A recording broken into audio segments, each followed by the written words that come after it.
በድጋሚ ከበርንማውዝ የቀረበለትን የውል ማራዘሚያ ውድቅ አድርጓል። ይሄ ልጅ እንደምታውቁት በማንቸስተር ዩናይትድ በጥብቅ ሲፈለግ የነበረ ልጅ ነውና ያሉትን አማራጮች ማየት ፈልጓል እየተባለ ነው። ቼልሲዎችም አዲስ ፈላጊ ሆነው ብቅ ብለዋል። የአሌክስ ስኮት መዳረሻ በጣም አጓጊ እየሆነ መጥቷል። ልጁ በበርንማውዝ መቆየት አይፈልግም። ማንቸስተር ዩናይትድ መግባት ህልሙ እንደሆነ ብዙ ጊዜ ተረጋግጦ ሲወራ ነበረ። የማንቸስተር ዩናይትድ እና የአሌክስ ስኮት ነገር አሁን ላይ የቀዘቀዘ ቢመስልም ማንቸስተር ዩናይትዶች ሙሉ በሙሉ ከዝውውሩ አልወጡም እየተባለ ነው። እንደምታውቁት ከማኑ ኮኔ ጋር የማንቸስተር ዩናይትድ ስም ሲያያዝ ነበረ፣ ከካማቪንጋ ጋር ሲያያዝ ነበረ፣ ከሮይሌ ሻሜኒ ጋር ከአሌክስ ስኮት ጋር ሲያያዝ ነበርና ማንቸስተር ዩናይትድ መፈለጉን ተከትሎ ልጁ አለመረጋጋት ውስጥ ገብቷል እየተባለ ነው። ባለፈው ትዝ እንደሚላችሁ ባሌባን ማንቸስተር ዩናይትድ ከፈለገው በኋላ የአቋም መውረድ ብላ ታይቶበታል። ልጁ ትኩረት እንዳያደርግ ሆኗል ሲባል ነበር።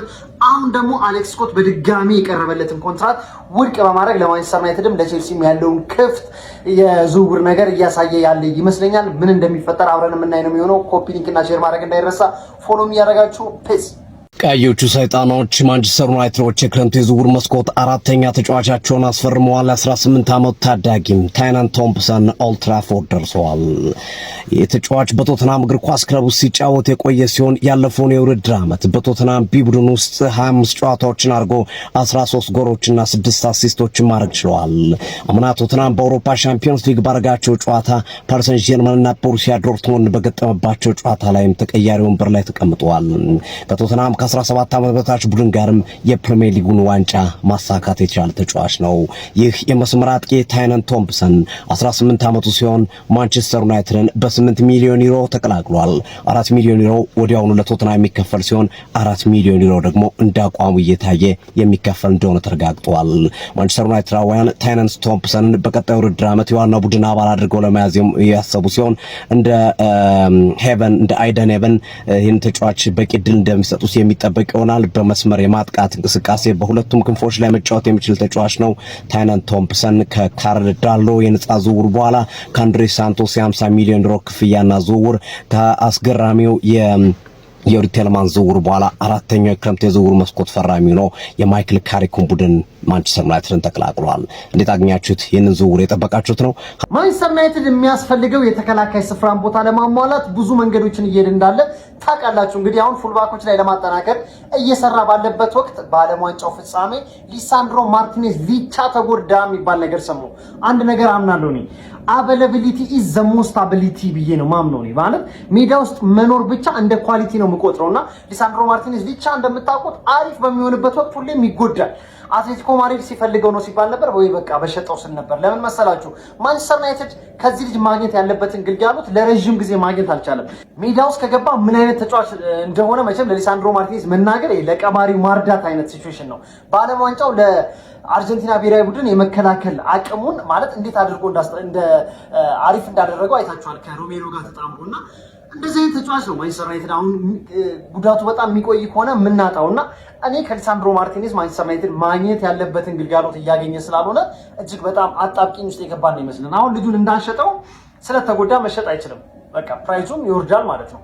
ስለዚህ የማንቸስተር ዩናይትድ አሁን ሴንተር ባክ ላይ እቅድ የለውም እየተባለ ነው። ማለት ተጫዋች የመጨመር እቅድ ስለሌለው ምን ሊሆን ይችላል የሚለውን ነገር በጣም አሳሳቢ ነው የሚሆነው ብዬ አስባለሁ።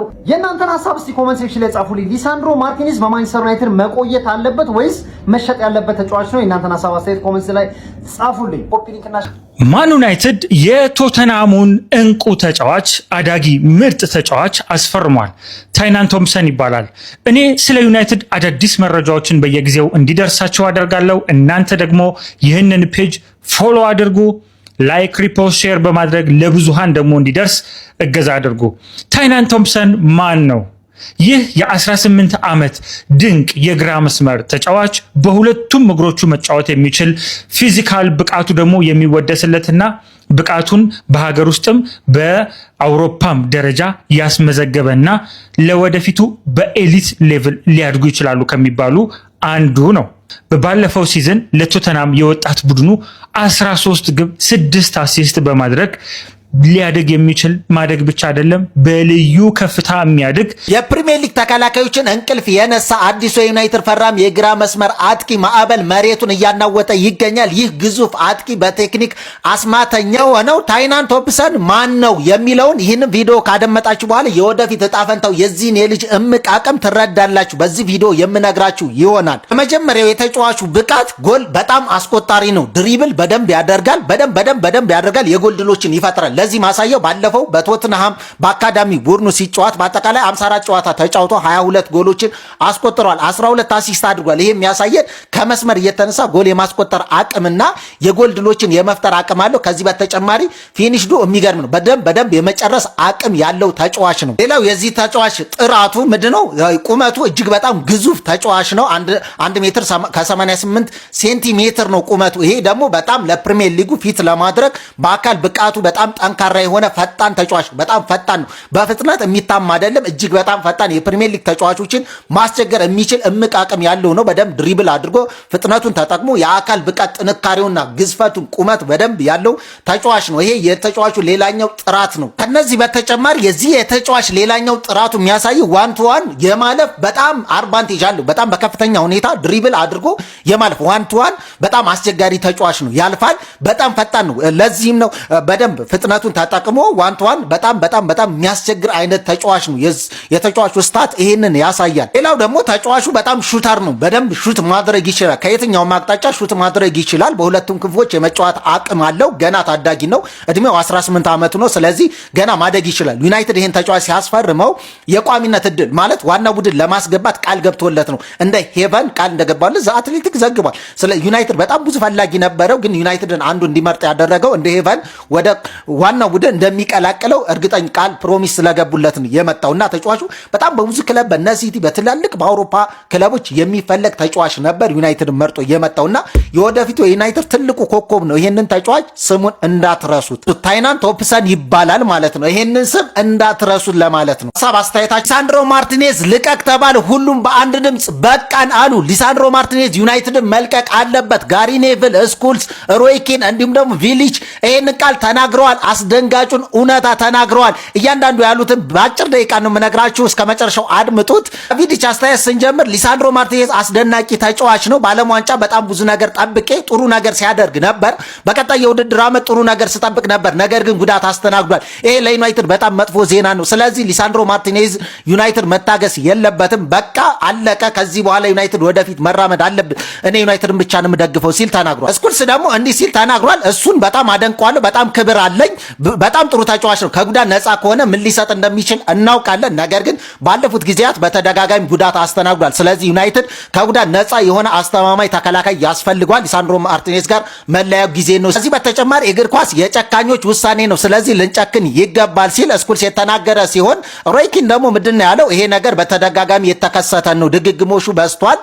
ሊሳንድሮ ማርቲኔዝ 78 ጨዋታ ቋሚ ሆኖ ተሰልፎ ከዛ ብዙ ነገር ስንጠብቅ መልሶ ይጎዳል። ይሄ ደግሞ በሱ ላይ ለመገንባት ቡድኑን በጣም አስቸጋሪ ያደርገዋል። በፍጹም የማይቻል ነገር ነው። ዩናይትድ ተከላካይ ማስፈረም አለበት ያለ ሲሆን ጋሪ ኔቭል ደግሞ በዓለም ዋንጫ ሁሉንም ጨዋታ ተጫውቷል። ይሄ በጣም አሳዛኝ ነገር ነው። ዩናይትድ አሁን ረጅም ጊዜ ጉዳት የሚያስተናግድ ከሆነ የእሱን ቦታ እንዴት ክፍተቱ እንደሚሸፍን አላውቅም። ይሄ በጣም አስቸጋሪ ያደርገዋል። ነገር ግን ገና ነው ጊዜው ብለዋል ጋሪ ኔቭል። ምናልባት ግን ዩናይትድ ለመሸፈን ይቸገራል። ስለዚህ ተከላካዮችን መመልከት አለበት ሲል ተናግሯል። ይህን ከሰማችሁ በኋላ ምን ተሰማችሁ? ሀሳብ አስተያየታችሁን ኮመንት ላይ አካፍሉ። የፈረንሳዩን ታማኝ ጋዜጣ ሌኩፕን ዋቢ አድርገው ስትሪት ኒውስ እና ዩናይትድ ሪቪው በፌስቡክ ገጻቸው ዩናይትድ ከሮማ ጋር በማኑ ኮኔ ጉዳይ ኦፊሻል የሆነ ዲስከሽን እንደጀመረ እየገለጹ ነው፣ እየዘገቡ ነው፣ ፖስትም አድርገዋል። ዩናይትድ በማኑ ኮኔ ጉዳይ ከሮማ ጋር ንግግር መጀመሩ ከዚህ ቀደም ምናልባት በ48 ሰዓታት ውስጥ ዩናይትድ ለማኑ ኮኔ ኦፊሻል የሆነ ቢድ ያቀርባል ሮማ ያልነውን ዜና የሚያጠናክርና ዩናይትድም በማኑ ኮኔ ጉዳይ የመጨረሻውን ወይም ደግሞ ገፍቶ ሄዶ ተጫዋቹን እስከ መጠየቅ ድረስ ሊደርስ ይችላል ያልነውን የሚያሳካ ይሆናል ማለት ነው። በማኑ ኮኔ ጉዳይ ሁላችንም ከዚህ ቀደም ስንወያይ ነበር። ስለ ተጫዋቹ ብቃት በዓለም ዋንጫ ላይ ስላሳየው 223 ደቂቃ የተጫወተው 0 ደቂቃ የተጫወተው ማንቸስተር ዩናይትድ ከዓለም ዋንጫ መልሶች ምን ይገጥመዋል? ረዘም ሊል ይችላል። ስለ ዩናይትድ እስኪ እናውራ። ማርከስ ራሽፎርድ ደሞዙን የሚችል ቡድን አጥቷል። ቁጥሩን ተቀምጧል። 10 ቁጥሩን ማቴዎስ ኩኛ ነጥቆታል። ግን በባርሴሎና ቤት ሲያደርግ የነበረው 14 ቁጥር አሁንም ክፍት ነው በዩናይትድ ቤት። ሙሉ ደሞዙ ሲከፈለው ዩናይትድ ቻምፒየንስ ሊግ ማለፉን ተከትሎ ከቶፕ አርነርስ መሃል የሚያስቀምጠው። ይህ ማለት ለዩናይትድ ጀርባ የሚያጎብጥ ደሞዝ ነው። ምክንያቱም ከሚሰጠው አገልግሎት አንጻር እውነቱን መነግራችሁ ሃምብል ሆኖ ነው የሚመለሰው። ቁጥሩን ተነጥቆ ዝቅ ብሎ ከስር ነው የሚጀምረው ዩናይትድ እንጂ ይሄ ያደግኩበት ክለቤ ነው የኔ ነው ብሎ አይቀብጥም። ግን ስቲል ሳይቀብጥስ ምን ያህል አትሪቢዩሽን አለው ለዩናይትድ አላቅም። በተለይ ኦፍ ዘ ቦል አላቅም ምን ያህል ጥቅም እንዳለው። ከቤንች እየተነሳ ወይም እንደ ስኳድ ፕሌየር ራሱን ገዝቶ ከተጫወተ በምንፈልጋቸው ወቅቶች ለተለያዩ ጌሞች ይጠቅመናል። ከክሪሴንሲዮ ሰመርቪል ለሱ ገንዘብ ከምናወጣ ኤክስትራ፣ ምክንያቱም ራሽፎርድን ብንሸጥ በ40 ሚሊዮን ነው። ኢቨን ሪሊዝ ክሎዙ ራሱ ተገዛም ቢባል እስከ 30 ልንሸጠው እንችላለን። ክሪሴንሲዮ ሰመርቪልም በዛ ግን አናገኘው። አትሊስት 50 ድረስ ሊገፋ ይችላል። እና ገንዘብ ከምናወጣ እኔ ቤንች ፕሌየር ነኝ፣ ስኳድ ፕሌየር ነኝ፣ ራሴ ማሳደግ እችላለሁ ብሎ ለወሳኛውን ከ60 ደቂቃ በኋላ ከ70 ደቂቃ ስንቸገር ምናምን የሚገባጮች ከሆነ ይምጣ። ምክንያቱም ኢጎ ተሰብሯል። ባህሪው እንደ ድሮ ነው ብዬ አላምንም። እንዳልኳችሁ ነው። በሌላ በኩል ኮቢ የሚባል ሰው አለ። ኮቢ የሚባል ሰው 0 ደቂቃ ተጫውቶ ነው የተሰበረው። ቅስሙ ተሰብሯል። በእርግጥ ሩበን አሞሪምም ረጅም ደቂቃ ሳያጫውቶ ሰብሮት ምን ማድረግ እንደሚችል አሳይቶናል። የመጨረሻው ጨዋታ ቶማስ ቱክል ሊያሰልፈው እንደነበር ግን የጀርባ ጉዳት እንዳጋጠመው፣ የጀርባ ጉዳት ግን ቢበዛ አንድ ጨዋታ ካልሆነ እስከ 3 ሳምንት ቢያርቀው ነው ተብሏልና ዩናይትድ ደግሞ ኮቢን ኦገስት 10 ነው ናልኝ ያለው ወይም ኤክስፔክት የሚያደርገው ተፍታቶ ምናምን ማለት ነውና ኦገስት 10 ሲመጣ ያ ነገር ለቆት የድሮን ኮቢ እንደምንመለከት እናውቃለን። በአርጀንቲና የወደቅ ነው ኳስ መያዝ የሚችል ሰው ስለሌለን ነው ብሎ ኮቢን ቤንች ላይ ማስቀመጥ ማላገጥ ነው፣ መስበር ነው። የዩናይትድ ተጫዋቾች ተሰብረው ሲመጡ ይሄ አዲስ አይደለም። ዴቪድ ቤካም በ1998 በቀይ ካርድ ወጥቶ ለመውደቃችን ምክንያት ተናምተሩ ሚዲያው በጣም ተንጫጭቶበታል። ከዛስ 99 ዩናይትድ ምን አደረገ? ፕሪሚየር ሊግ በላ፣ ትሬብል በላ። እንዲሁ 2002 ላይ የጋሪ ኔቭል ኬስ፣ ከዛስ 2003 ማን ፕሪሚየር ሊግ በላ እኛው።